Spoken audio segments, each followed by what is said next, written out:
राष्ट्रवादी पक्ष आणि चिन्ह अजित पवारांना मिळाल्यानंतर आता शरद पवार गटाला राष्ट्रवादी काँग्रेस पक्ष शरदचंद्र पवार हे नाव मिळालंय।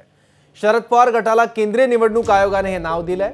राज्यसभेच्या निवडणुकीच्या पार्श्वभूमीवर हे नाव देण्यात आलं असल्याची माहिती आहे। पक्षाच्या चिन्हावर मात्र अद्याप काही निर्णय झाला नसल्याची माहिती आहे। तर निवडणूक आयोगाकडून शरद पवार गटाला अद्याप चिन्ह देण्यात आलं नाहीये। चिन्हाबाबत पवार गटाकडून पर्याय देण्यात आलेत। शरद पवार गट हा वटवृक्ष या नव्या चिन्हासाठी आग्रही असल्याची माहिती समोर येते आहे। त्याबद्दलचा निर्णय लवकरच लागण्याची शक्यता आहे।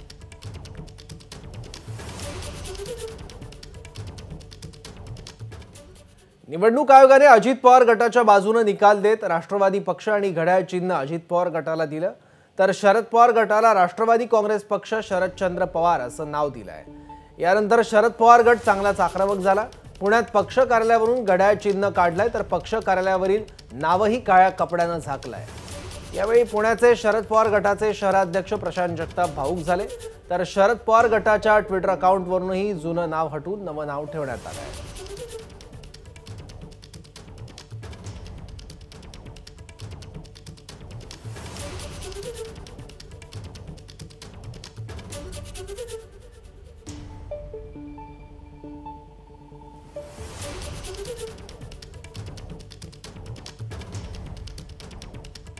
वाईट वाटतंय, परंतु शरद पवार साहेब बाप माणूस आहेत, तेच आमच्या पक्षाचं नाव आहे।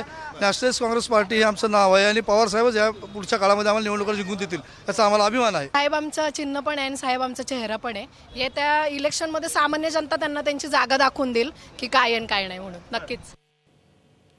निवडणूक आयोगाच्या निर्णयानंतर शरद पवार गटाकडून राज्यभर विरोध सुरू झालाय। मुंबईच्या राष्ट्रवादी कार्यालयाबाहेर सुद्धा अजित पवारांच्या फोटोला फुली मारत शरद पवार गटाने आंदोलन केलंय। तर पुण्यातही शरद पवार गट आक्रमक झाला असून राष्ट्रवादी कार्यालयाबाहेरील अजित पवारांच्या नावाची पाटी काढून टाकण्यात आली आहे। तर पिंपरीत निवडणूक आयोगाच्या निकालाला विरोध करत मुंडन आंदोलन करण्यात आलंय। नागपुरातही निवडणूक आयोगाच्या निकालाला विरोध करत आंदोलन करण्यात आलं, तर अजित पवार गटाचाही निषेध नोंदवण्यात आलाय।